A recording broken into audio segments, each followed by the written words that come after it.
Hey guys, today we're going to be building interior walls.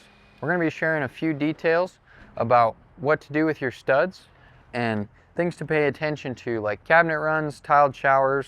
We're going to be going over U-block and L-block assembly and how to put in your wall. So we already have all our lines chalked out from before we built our exterior. Now that we got our exterior up, we have all our interior plates nailed together. So we got the ones for this side of the house sorted over here. They're ready to pull from. And they're gonna work from that side towards this way. Here we are, we got our first wall plated, then our second walls that we'll build, and our third. So we'll just spread these plates apart, lay out our studs and doors, build it, stand it, and repeat. So we'll just keep moving this process through as we build these walls.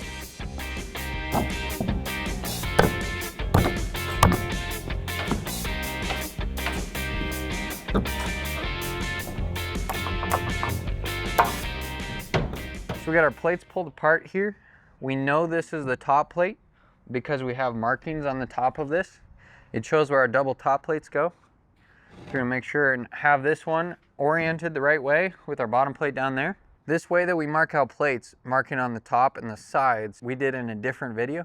So click up here to see marking plates and laying out your walls. Now right off the bat here, our little wall, our top plate here, is very crowned, as you can see here. We want to make sure and avoid the crown, especially this bad. We can't bend this back to the chalk line and nail it. If you have any plates that have crowned this bad, you want to make sure and recut them because you can't get them on the chalk line. So before you lay out the studs here, you want to look at the print and identify if there's any cabinets going on this wall, because we want to use straight studs on cabinet runs and any tiled showers. So in this wall right here, from the end of O to this 2x6 intersection is going to be a tiled shower. So when we're picking studs out, we want to make sure they're as straight as possible. So we'll do that.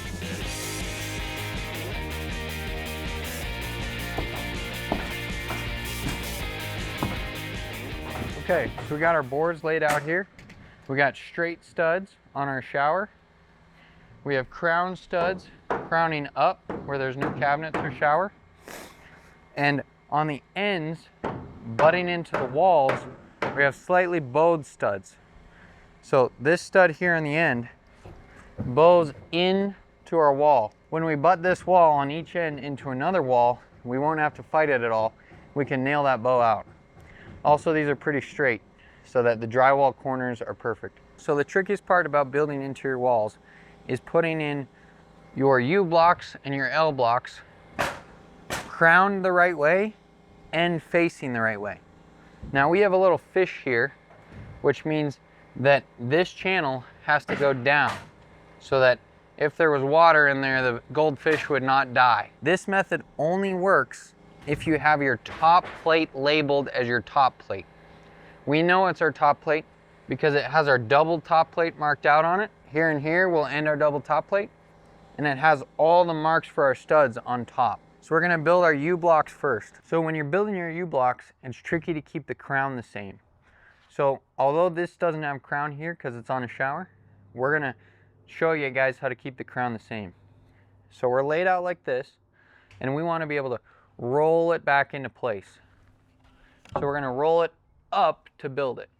So we're gonna flip this center block up like that, roll this one over top of it so that we can nail this far side first. We're gonna flush the ends here, and you want this flush or slightly inset.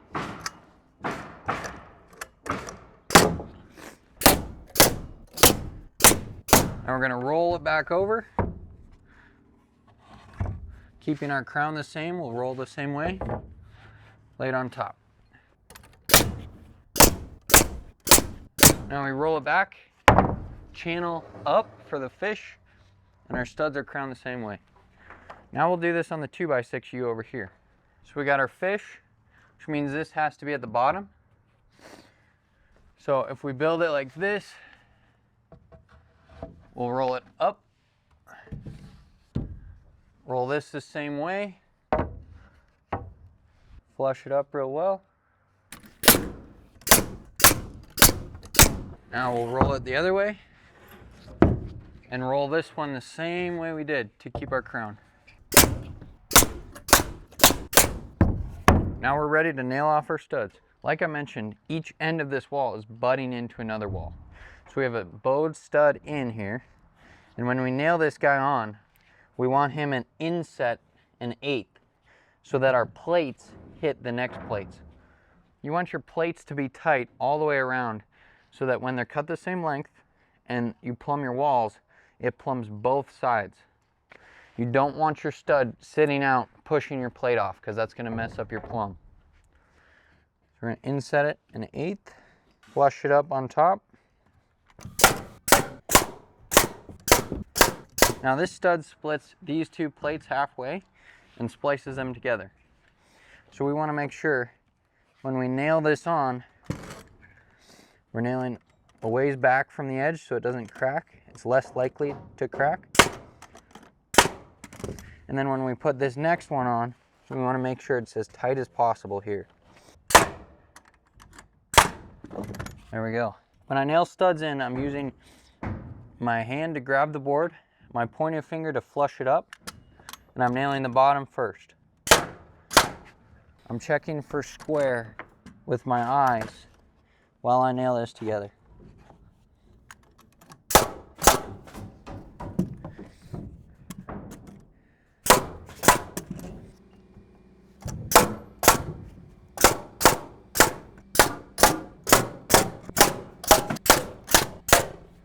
Again, on the end, slightly inset because we're bumping into another wall. There you have it. Now for the bottom. When you already have a plate nailed off, on the other side you're occasionally going to get studs that are twisted. So when you do that, you want to nail the bottom first and then use that nail to pry this over to nail the top. Here we also have a top plate that's twisted. Now this is a bummer, it just dried out, decided to twist. But if you need, you can use screws to pull that over or set some nails and then pound it in.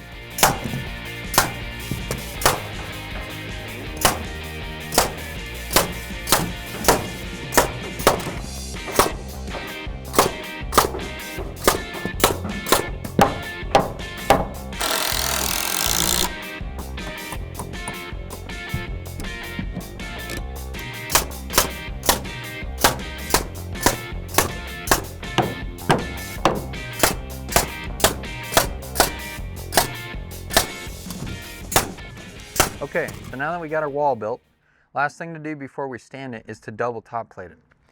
Now, we got our arrows marked out here to show where our top plate ends and starts and hangs. So we're going to be overhanging this part 5.5.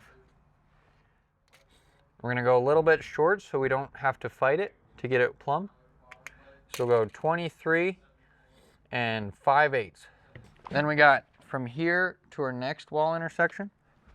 We'll go a little bit short as well. Yeah. We'll go 82 and 11/16. Over here, it says 5.5 hanging long because this is a 2x6 wall on the exterior. But when we stood that 45-foot run sheeted, we wanted to keep the top plate locked in all the way along with no breaks. So I made a 2-inch notch on this one in that top plate. So we're going to only hang it over 2 inches here.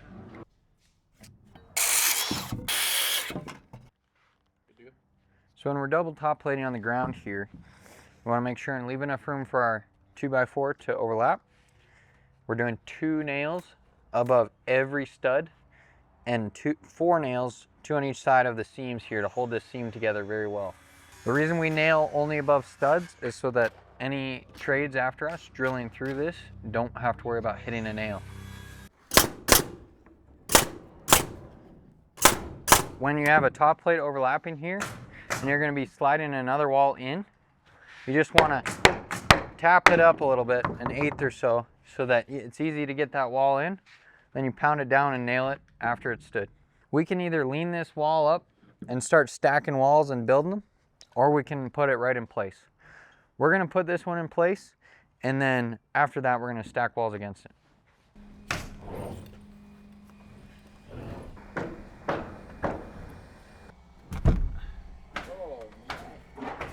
Hey, if you guys are getting any value out of this, please consider subscribing. I highly recommend using 2 people for hauling walls around. It's way easier. Okay, we got our wall in place. The first thing we do is nail it on our chalk line because we can't plumb it until our bottom is stationary. So we got a chalk line on each side. We're going to center it between the two or overlap the two a little bit and nail it off. Right here we have trusses running this way. So we're not going to be able to nail just on trusses.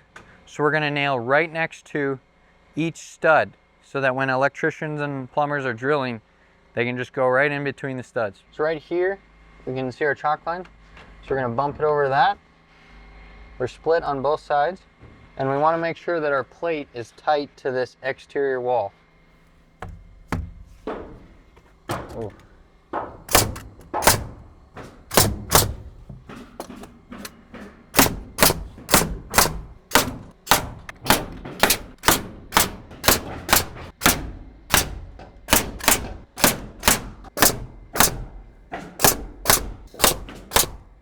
Before you nail your wall plumb to this exterior wall or any other wall, you need to make sure that this wall is plumb on the shear direction. So since this is sheeted and locked in, both our corners are good. We know this wall is plumb, so we're good to plumb this one and nail it off. If you plumb a wall, attach it to a wall that's not plumb, you can get a whole run of them. And when you plumb that outside wall, it's going to lean all of your interiors. So make sure to plumb the wall that you're attaching to before you plumb the wall that you attach. So right here, we got our laser because we're plumbing from the bottom plate to the top plate. We don't care about the studs. We're plumbing the plates. So we got our laser bumped up tight there. And you can see that right in our notch, we have it. The laser is grazing the edge of the plates. Now that you're plumb, you're good to nail off your board. Now you want to make sure these top plates are touching. So we have about a 1/16 gap up there. We're going to climb up there on a ladder and make sure that it's good before we nail the top plates on. Okay, we got our top plates tight here. When the camera guy isn't leaning on it, we're going to nail it. So we got our wall up, and you can see with how we placed our U-blocks that it does our backing for our 2x6 wall and our 2x4 wall. Now we're going to go ahead and build these walls here. And when we build them, since this is a shower, we're going to use straight studs here as well as here.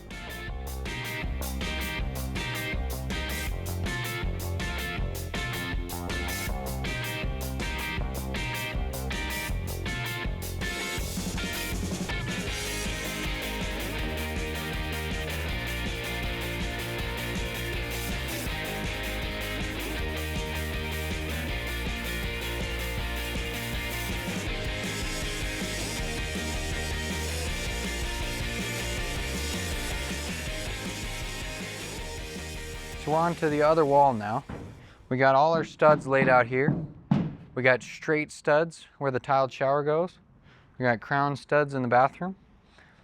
And we got our 2 doors. So the first thing you do in every wall is to build your doors first. This way you can nail your header in through the side of the king before you get a stud in the way. So right here we're putting our jacks on our kings. So we're going to flush up the bottom very well. Then we're going to flush up each side, center it if the boards are different widths, and put 2 nails in. As you nail, you do pairs of nails so that when this wood dries out, it doesn't want to roll and make it difficult to install the door.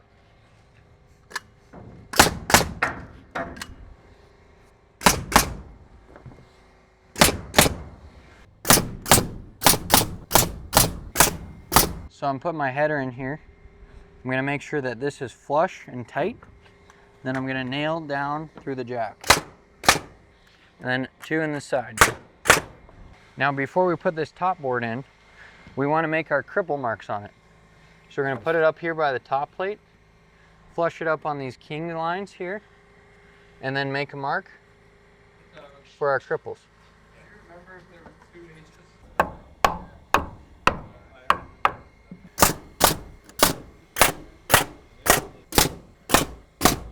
So right here, we have a jack king and then a stud on the end.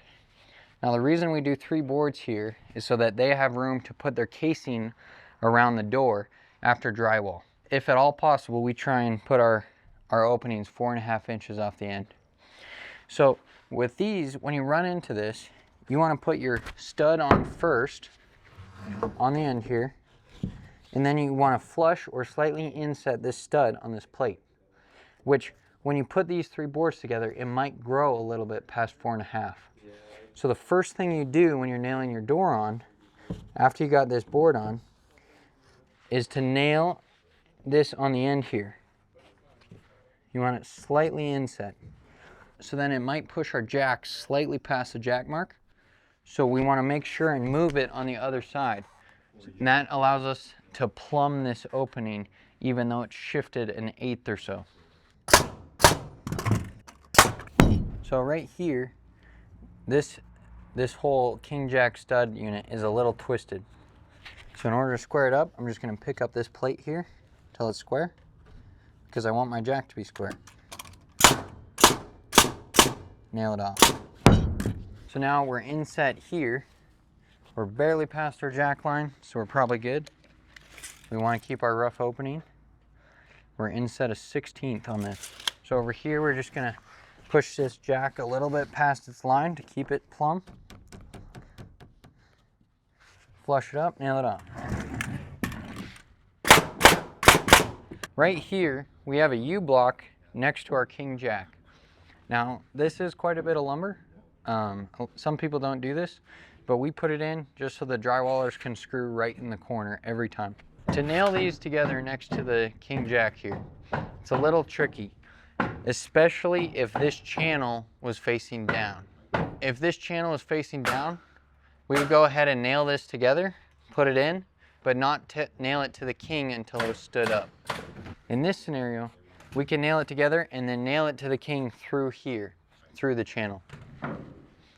So to keep our crown the same, we're going to set that aside. We're going to roll this up to the right, roll this one up to the right, and roll it back down. Now this one was like this, so we're going to roll it up same way. Now we roll it down here. I want to get it flush on the bottom. We got a few nails sticking out here, so we're going to pound these guys in. You can barely see them. Pound them in at an angle so that they don't come out the other side.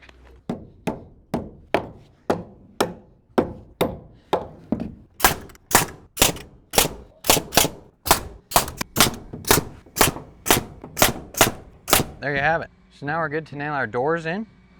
And for this plate splice right here, we're going to put a board, just tack a board here in the sill so that our wall doesn't spread apart at the bottom.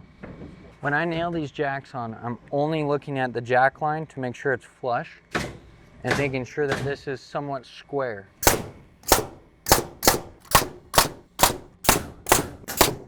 For your cripples up here, you want to measure right by the king on each side. So we got 20 and 9/16, 20 and 9/16. Since this is non-load bearing, you don't want to jam your cripples in there. They don't have to be super tight. So we can take a 1/16 off so that they don't bow the top plate. So when nailing your cripples down here, it's a tricky shot, but you want to toe nail them to make sure they're strong. I like to tack them from right here on the line so that they don't move when I toe nail here.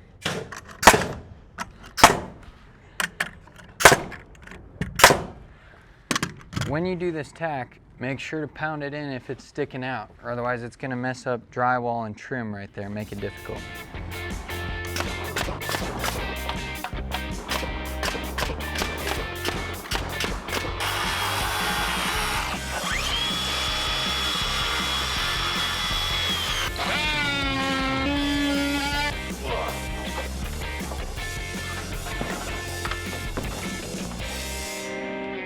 So we got our wall in place here. We got our double top plate tying into the exterior, and we're going to go ahead and nail it down on the line, making sure these plates are tight. Now, on openings like this, Once you get it on the line here, you can either nail down through here, make sure these nails go really deep, because you have to cut this out so we don't want to hit these nails. Or you can nail through the side here. Same, make sure they go in. If they don't, pound them in so the drywall is flush.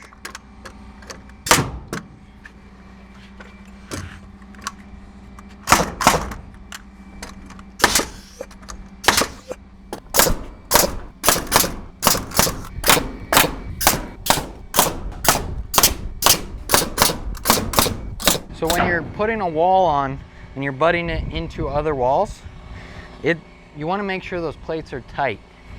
So if it scoots you like a 1/16 or an 1/8 off your chalk line, keep it consistent all the way down so that you're tight to those walls and you're still in a straight line. Now before we nail these walls here onto this wall, we need to make sure to nail this wall so that it's plumb this way.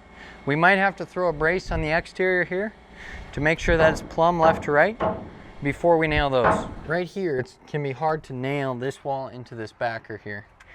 So you have to toe nail it. And when they stick out like this, you just want to make sure and set them with your hammer.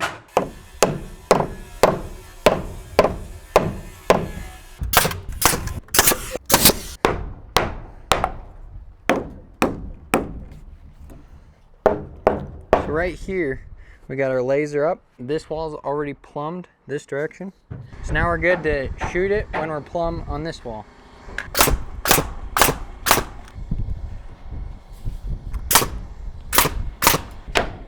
So there you have it.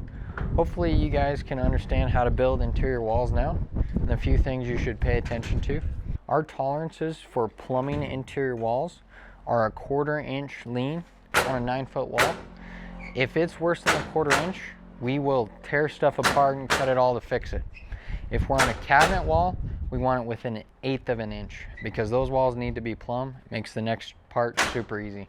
Just keep in mind, there's 100 different ways of doing this. This is just how we choose to do it. If you want to see how we marked out our plates so that we could double top plate and just pull them out of a pile and know right where they go, check out our video about plating walls and marking layout. If you got any value out of this, please consider subscribing because we're going to be doing a video on every skill it takes to frame a house.